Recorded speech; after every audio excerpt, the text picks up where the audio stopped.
Dalle abbuffate natalizie con i vari cenoni ancora dobbiamo dare il meglio, alla buffata di calcio, no? Oggi mi sono messo, ho guardato praticamente tutto tranne Torino-Cagliari, dove credo che ci siano state le due giocate più belle odierne, se vogliamo, due gol bellissime, quello di Clixoi che parte da centrocampo, fa fuori mezza difesa e poi conclude magnificamente, bellissimo gol a letto di una difesa che onestamente abbastanza anche rivedibile, però mi voglio concentrare sul gesto, su come abbia spaziato e quindi grande Kilixoi, bravissimo, ma bravo anche Ngonce, perché gliel'hanno annullato, ma quella pure è una giocata, ragazzi, che tanta roba. A proposito dei gol annullati, poi parleremo anche quello di Duvikas. Oggi ho un po' di polemica. Oggi un po' di polemica. A proposito di polemica, poi c'è da dire che nel finale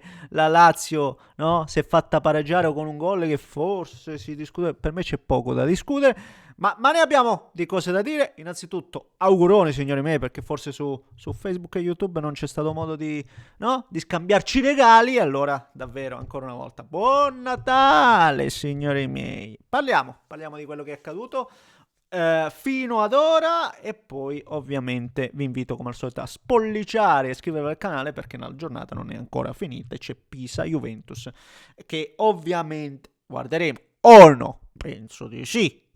Quindi in descrizione trovate tutti i profili, grazie per il vostro supporto. Allora, come l'altra volta, in ordine cronologico, in base alle... Sì, come l'altra, in ordine cronologico. E quindi Parma-Fiorentina, perché io ero molto anche duro nei confronti dell'Udinese e della prestazione dimostrata contro i Viola, perché dalla Fiorentina oggi non puoi prendere 5 gol. Se prendi 5 gol dalla Fiorentina al netto di un discorso legato all'espulsione, tutto quello... Ma la Fiorentina è una squadra calcisticamente parlando malata. Avvelenata, non lo so, ho utilizzato un termine forse più consono e meno eccessivo. Forse sì, però onestamente è una Fiorentina che continua a perdere scontri diretti. Questo è un altro scontro diretto che dico un'altra roba che comunque secondo me sottolinea le difficoltà a Viola. Se una partita del genere non la riesci a vincere, comunque non la devi perdere. E invece la Fiorentina perde. Io non so neanche ormai quante partite abbia perso. Fuori casa ovviamente non ha mai vinto. Ci sono svariate statistiche che ci dicono che la Fiorentina oggi è più in Serie B che in A. Cioè, dirlo al 27 dicembre è una roba pazzesca. Lo ribadiamo sempre, ha il potenziale per ritornare, ha tutto quello che vi pare. Però vedo anche giocatori che poi, anziché riuscire a darlo quel qualcosa in più, in questi momenti si rabbuiano. Io penso allo stesso Gudmundsson che veniva da un'ottima prova, ma metto anche Ken. Sono loro che fanno la differenza, invece anche loro iniziano a fare fatica. Ken a inquadrare la porta, Gudmundsson a creare occasioni. Cioè, oggi la Fiorentina, quello che mi viene in mente è che al netto di un primo tempo veramente brutto, primo tempo brutto dei Viola, poi quanta imprecisione negli ultimi 20-25 metri. Oggi la migliore occasione la costruisce Comuzzo. Ce l'ha lui la migliore occasione. Poi è vero, magari il Parma deve questa vittoria al portiere e appunto su Comuzzo, su Ndur e anche in un'altra situazione col tiro mezzo deviato, mi pare, ha avuto un'altra grande intuizione. Per carità, però il Parma lo vedi che ha comunque nel suo gioco non sfavillante, non è una squadra che mamma mia il Parma ti strappi i capelli per come gioca, però quelle pochissime cose che fa le fa bene. Pellegrino lì davanti, gli dai palla, te la butta a terra, fai fatica a spostarlo. Ed è una squadra comunque no, che ha il suo perché. Se non sbaglio, ha 17 punti adesso il Parma. Voglio guardarlo insieme a voi. Cioè, il Parma ha 17 punti. Sì, 17. E si porta. No. oggi guadagna 3 punti importanti per la salvezza. Perciò dico per la Fiorentina, non riesci a vincere, ma non la puoi perdere. Se perdi queste partite, non ti salvi. Cioè, è un discorso molto stupido, molto pusillanime, se preferite, ma non ti salvi. E poi il gol subito è l'ennesimo gol subito brutto, che ribadisco sottolinea la pochezza difensiva della Fiorentina. Adesso sì, difesa qua, difesa 3, difesa 4, abbiamo visto che anche qui onestamente puoi difendere anche in 180, puoi difendere, no, 3, 4, anche in 180 puoi difendere, ma se stai lì a guardare e nessuno si muove, cioè palla in mezzo, Pellegrini, cioè sia Pellegrino libero sia Sorensen che segna, tutti liberi. E sono lì, 3-4 difensori ci sono della Fiorentina. Non dici che no, magari in transizione la difesa scopre. No, ci sono e che guardano. Ma ci sei e guardi? No, non succede nulla. Invece la Fiorentina per fare gol ne deve fare, ne deve fare. E non fa, tra l'altro. Quindi oggi è forse la più brutta sconfitta, se andiamo a vedere dal punto di vista della classifica, perché in questo momento i risultati poi sono pressanti e non arrivano, ribadisco. La buffata contro l'Udinese è stato un po' fumo negli occhi, perché sì, ci sono stati dei meriti, ovviamente Viola, per carità, ma poi ci arriviamo parlando dell'Udinese, dove io ho capito, cioè l'ho capito perché ci sono state richiami da parte anche del board, se preferite, dell'Udinese. Andiamo avanti perché sennò qua il video viene di 20 minuti e lo so che già mi sopportate a stento. Cerchiamo di velocizzare. L'altra partita da vedere è Lecce Como. Allora, signori miei, non capisco anche qui. Partiamo dal gol che ha sbloccato la partita e che poi un po' ha indirizzato, se vogliamo, le cose. Il gol di Nico Pass. Ramadani, sì. Si butta a terra, mima la gomitata di Pass che non c'è mai stata. Non c'è mai stato. No? Da terra lui, Ramadani, ha la lucidità di mimare la cosa, però dopo di... Oh, ma... E tutti a protestare. Pubblico arrabbiato, l'allenatore di Francesco si fa espellere. No, raga, io non ci sto più dinanzi a ste robe qua e sono contentissimo che non si siano come al solito andati a vedere al VAR. No, vediamo, no. Non c'è niente. E se c'è un qualcosa, è un qualcosa prettamente calcistico. Nel calcio un minimo di contatto ci sta. Non è che uno che appena viene toccato leggermente, anche fortuitamente, si butta a terra, via, annulliamo, vediamo, no. Avanti così, signori miei, per quanto mi riguarda. E tra l'altro sfortunato nella fattispecie comunque la Lecce, perché una deviazione poi trae in inganno Falcone, però non deve diventare la normalità dinanzi a un qualcosa del genere, buttarsi a terra, subito mani in volto, mamma mia che è successo, tutti a protestare. No, non va bene assolutamente. E si deve giocare a pallone.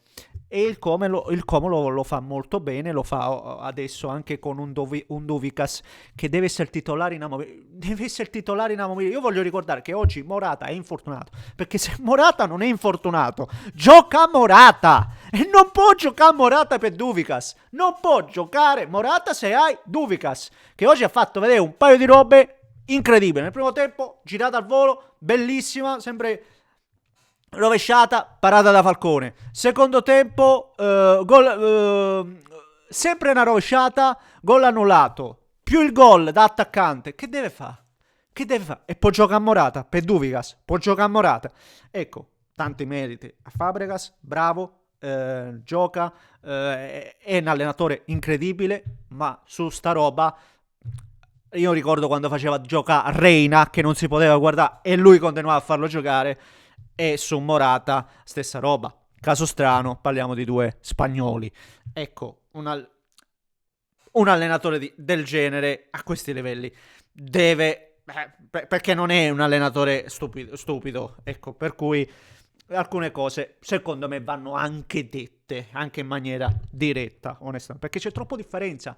Non parliamo di una differenza, tu dici, ma sì, ma magari ti porta un vantaggio, non te ne porta vantaggio, quello è il discorso, come Reina non te ne portava vantaggi, portava solo disastri, la stessa roba Morata, la stessa identica cosa, deve giocare Duvikas, ecco, questo è il discorso.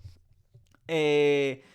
E questo è. Per quanto riguarda il Lecce, comunque il Lecce, nonostante la sconfitta, vi dico, molto più credibile per quanto mi riguarda dello stesso, forse dello stesso Parma e Fiorentina messi insieme, ed è una squadra che comunque qualcosa fa sempre, no? Ho visto la giocata di Sottile che mette in porta Caba se non mi sbaglio, il difensore di comunità, Caba? L'avevo pure segnato per ricordare, Caba, sì. Però il Como ha tante armi. Penso allo stesso Jesus. Jesus? Si chiama Jesus? Ma no, faccio una fatica a ricordarmi i nomi. È una roba pazzesca. Sì, Rodriguez. Che comunque va in mezzo a due, va al tiro. Bravo sempre a sgusciare. Deve migliorare il fondamentale del tiro. Se migliora il fondamentale del tiro, è un altro giocatore che può diventare devastante. Però ragazzi, vedete il terzo gol oggi del Como e vedete una squadra che gioca a pallone, perché nel terzo gol escono palla al piede, girano palla e poi il solito Nico Pass che imbuca e via. È quello di Duvikas è il terzo, giusto? Sì, perché il secondo è quello che arriva da quella punizione. Sì, Como fa il suo campionato, lo fa bene, ripeto. Fabregas è bravissimo, deve migliorare giusto un paio di robette e avrà modo di farlo. E tanta roba. Concludiamo con la partita di stasera, che forse dal punto di vista delle emozioni ci ha regalato, se vogliamo, anche di meno rispetto alle altre, ma nel finale si è accesa, e come se si è accesa. Delle due forse la più pericolosa mi è parsa la Lazio, che devo dirla una roba, non mi è piaciuta contro la Cremonese, soprattutto perché dà via un tempo completamente il primo, c'è stata davvero pochezza.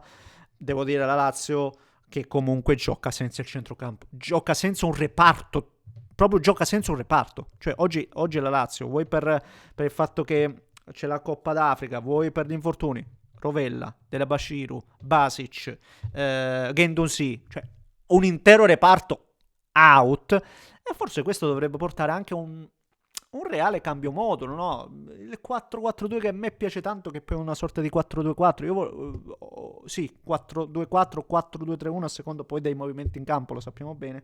Io lo proverei onestamente, anche perché poi di mezze punte, Oale, Noslin, questo e quell'altro, no? Si può provare, però sappiamo che Sarri è molto, no? Molto diretto. Però la sua partita anche oggi la Lazio l'ha fatta, per quanto mi riguarda. Però c'è stato molto equilibrio. Noslin ha avuto le migliori occasioni nel primo tempo, ha sbeccato un po' il palo, soprattutto ha avuto un'occasione clamorosa nel finale del primo tempo, quando non deve perdere. Cioè, è vero che partiva da una posizione laterale, ma aveva tanto vantaggio sugli avversari, deve arrivare a concludere in porta. Lì fa un mezzo miracolo il difensore, senza ombra di dubbio, ma lì devi arrivare a concludere in porta.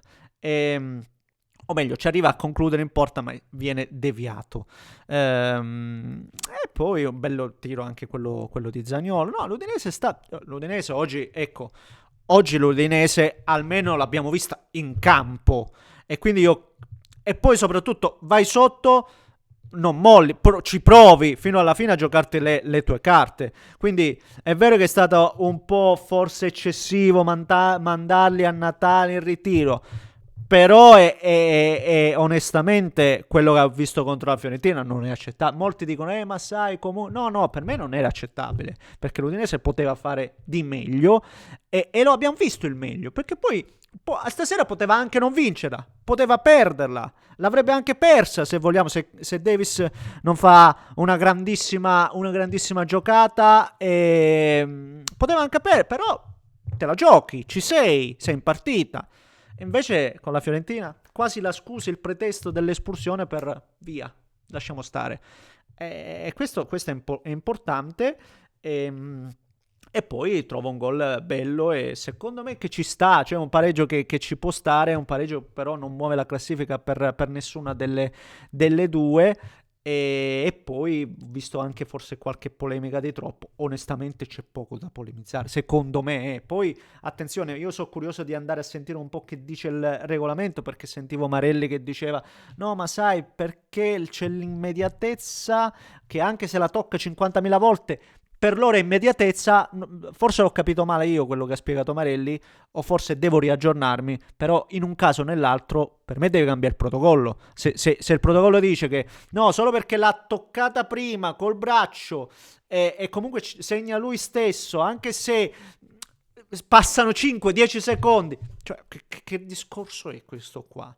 Stiamo parlando di un qualcosa che per me non è fallo. Se è attaccato al corpo quello di Davis, non è fallo. Quindi immediatezza, non immediatezza. Se non è fallo, non è fallo. Non è che diventa fallo solo nel momento in cui tu la prendi di mano, te la porti.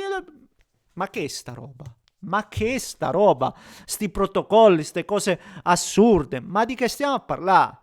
È una grande giocata e deve essere gol. Se c'è qualcosa da cambiare, cambiasse il regolamento per quanto mi riguarda. Poi, attenzione, se il regolamento però dice che questo è da annullare, capisco anche le varie polemiche del caso.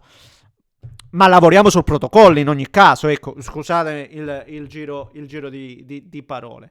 E questo è, signori miei, questo è. L'ho mandato anche lungo. Fatemi sapere cosa ne pensate voi. Io devo andare ancora a mangiare, oppure fame, nonostante le abbuffate. Vi aspetto, descrizione, commentate, fate quello che un po' che vi pare. Vi abbraccio, ci vediamo dopo. Un grande abbraccio da Neschio, un abbraccio.